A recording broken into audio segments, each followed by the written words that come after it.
Buenas tardes, ¿cómo andan? Bueno, hace unos días que vengo un poco perdido con la lectura, así que bueno, mira lo que va quedando. Vamos a avanzar con un capítulo que es cortito este punto y ya terminamos el capítulo 55. No, perdón, arrancamos con el 55. Así bueno, este punto número 3 es clasificación y subsunción, los poderes discrecionales del juez. Dice, se ha dicho que, en realidad, no existe el tipo penal sino la tipicidad. Ello no es un juego de palabras, sino el énfasis puesto en la actividad de subsunción. Esta distinción no es útil para no perder de vista el anclaje de los hechos. Zaffaroni le presta atención a este problema y distingue entre tipo penal, juicio, tipicidad y tipicidad. El primero es el modelo legal, los supuestos de hechos previstos en la legislación penal. El juicio de tipicidad es la actividad de averiguación para saber si una conducta determinada presenta los caracteres imaginados por el legislador, y la tipicidad el resultado afirmativo de ese juicio, es decir, una característica de la conducta concreta.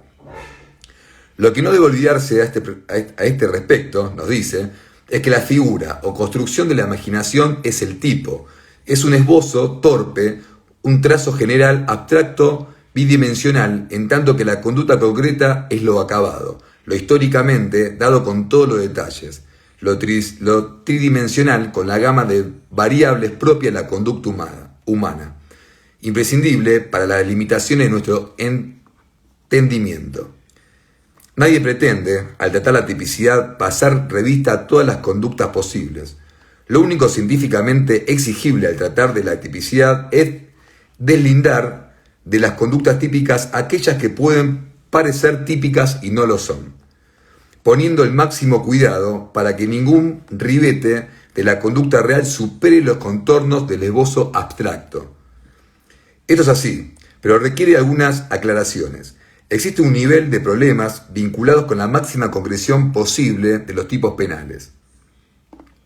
Ello es una derivación más o menos estricta del principio de legalidad, y nos permite construir una crítica de esa concreción, que se materializa en las cuestiones de los tipos abiertos, los verbos alternativos, los tipos complejos, la ley penal en blanco, etc.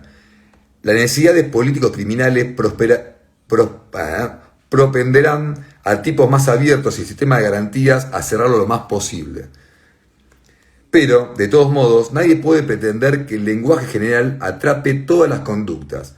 Aquí nace un segundo problema que consiste en el carácter riguroso del juicio de tipicidad y las reglas admisibles de la subsunción de los hechos en el tipo penal.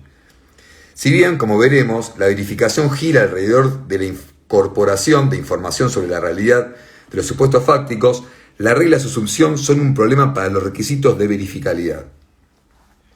2. Los requisitos de verificabilidad, tipo en sentido amplio, establecen modelos legales de hechos o elementos de hecho.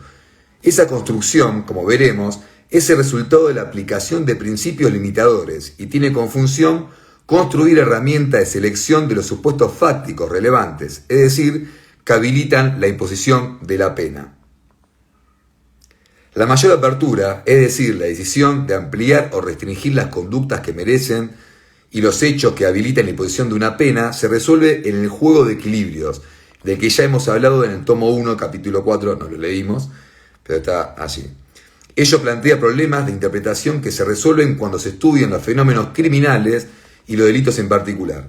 Desde el punto de vista de los requisitos de verificabilidad, la primera condición es que todo elemento del modelo legal debe ser verificable o refutable. Refutable en tanto que sea susceptible de provocar una afirmación verdadera o falsa. Verificable significa que existen medios legales, es decir, formas admisibles de incorporar información que superen los estándares de duda. De aquí surgen reglas que hemos destacado, tales como las prohibiciones de presunciones absolutas, no son refutables, o situaciones respecto de las cuales no se pueden incorporar información o no se pueden hacer por medios lícitos, hechos futuros, algunos hechos psíquicos, hechos producidos en ciertos ámbitos, etc. Si de lo que se trata es de enlazar supuestos fácticos con modelos legales, el modelo legal debe ser construido de tal manera que ello sea posible, en general, y con las limitaciones específicas de la verificación propia del proceso penal. No se trata solo de un problema en relación entre el modelo y la variedad de la vida, sino que la razón de ser de la construcción del modelo es limitadora. Si esos límites vuelven imposible la tutela judicial, ya tenemos otro problema de ajuste e interpretación, propios de una hermenéutica del proceso penal. Pero por más ajuste que pretendamos realizar, ya el modelo legal debe generar restricciones a ese proceso de ajuste. Esa función de los modelos legales se señala cuando decimos que todo modelo legal debe ser estricto. Ello vale para la construcción y para el ajuste posterior, formulación y configuración.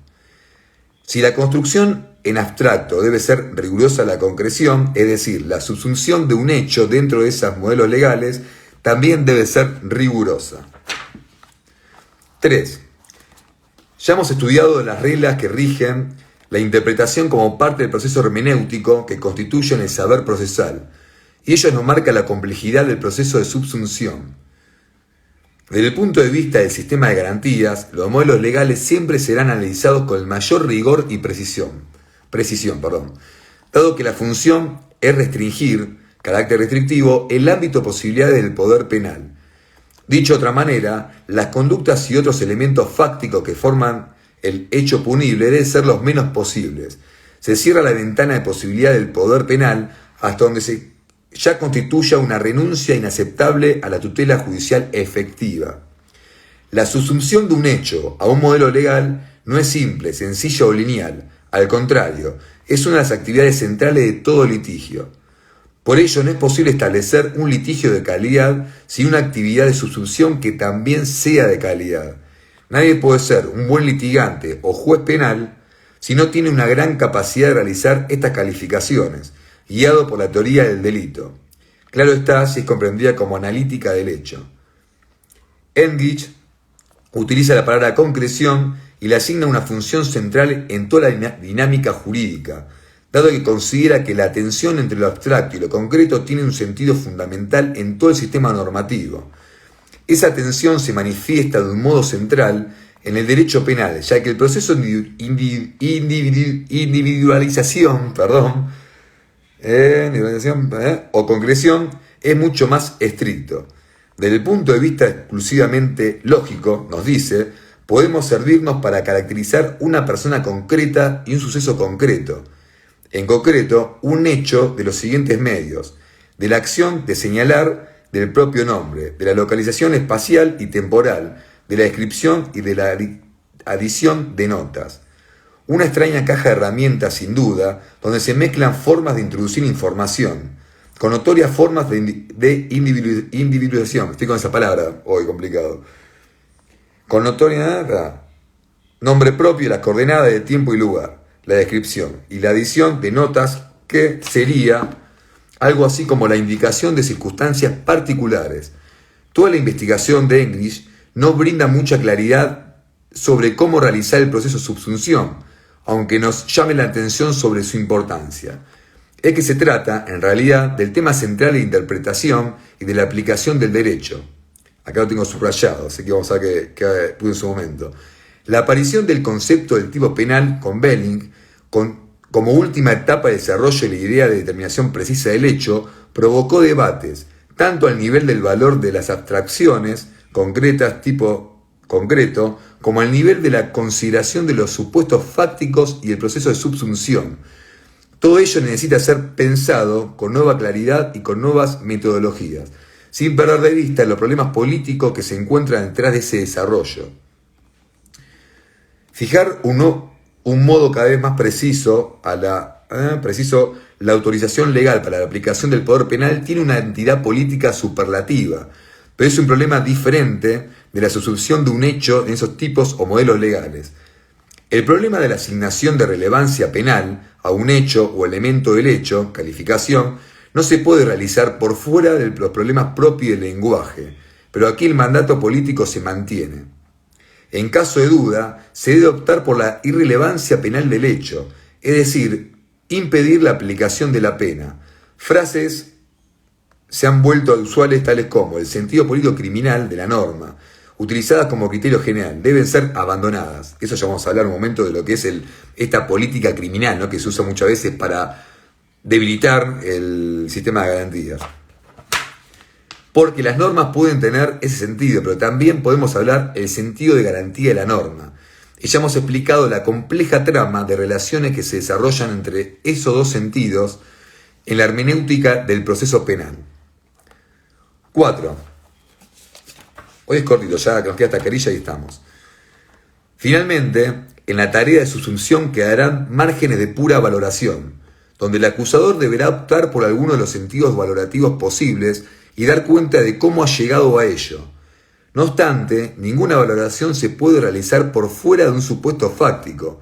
De lo que se trata aquí es del mismo mecanismo de subsunción, solo que el sistema normativo ya no es el legal, que no ha llegado a ese punto o no lo ha delegado en otro sistema, sino que se trata de algún otro sistema normativo de base moral o cultural.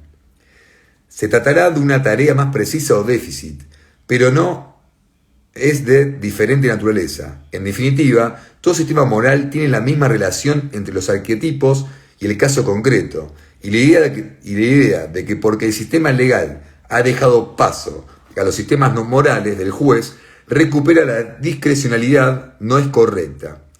La relación del juez con la norma moral y el supuesto fáctico que debe ser valorado, calificación según esta norma moral, es similar a los casos legales. Los resguardos y las condiciones previstos por el acusador y para el juez deberían ser los resguardos y los condicionamientos previstos para el acusador y para el juez deberían en estos casos ser todavía más rigurosos. Insiste Ferraioli en que no se puede suprimir ese poder de connotación de la jurisdicción penal. No obstante, puede ser reducido o disciplinado mediante la definición de más precisas y particularizadas circunstancias legales. En realidad, no solo es legítima, sino también ineludible la discrecionalidad equitativa que aquel comporta y que está ligada al hecho de que el juez no juzga el tipo del delito, que es cuestión legislativa, sino el delito concreto, singular e irrepetible. Por tanto, debe entenderlo en su especificidad. Ferraioli enseña con toda claridad que le falta a English la imbricación profunda de la denotación y la connotación en el proceso de concreción, algo que es común a todos los procesos de individualización y que no tiene nada de misterioso. Sin embargo, no queda claro en el pensamiento de Ferraioli, como ya lo hemos destacado, el papel del litigio y de las cargas que le son inherentes en aquel espacio irreducible a la valoración de connotación judicial. Recordemos que lo que Binder va a agregarle a la base que toma Ferraioli va a ser esto, ¿no? Del caso concreto de los hechos y del juicio de conocimiento, que quizás Ferraioli se basaba más en una teoría limitadora que da el puntapié a toda esta forma de derecho procesal penal actual. Al contrario, el litigio sobre valoración, es decir, el uso de valores en el juicio de conocimiento debe ser mucho más riguroso y estricto que el que desarrollamos para litigar alrededor de una subsunción de base descriptiva. Bueno, bien, acá terminamos el capítulo en 54. Después vamos a arrancar con el capítulo que continúa, que es el 55, que habla de los principios de legalidad, culpabilidad, lesividad y proporcionalidad, su impacto en el proceso penal de conocimiento. Se va a poner interesante. Así que bueno, hoy quiero hacer más que nada el cierre, una semana recontra cargada, por eso no he compartido mucho. Hoy al llegar me agarró un piquete, estuve creo que 1 hora y media parado acá en la entrada para poder llegar a la casa, así que bueno, llegamos, me cambié un poco y dije vamos a ver este capítulo para terminarlo. Mañana tenemos el vivo, el que lo escucha esto hoy, mañana va a ser el vivo de esta charla de iniciación profesional, espero que se puedan sumar y bueno, nos vemos en la próxima lectura. Saludos y gracias.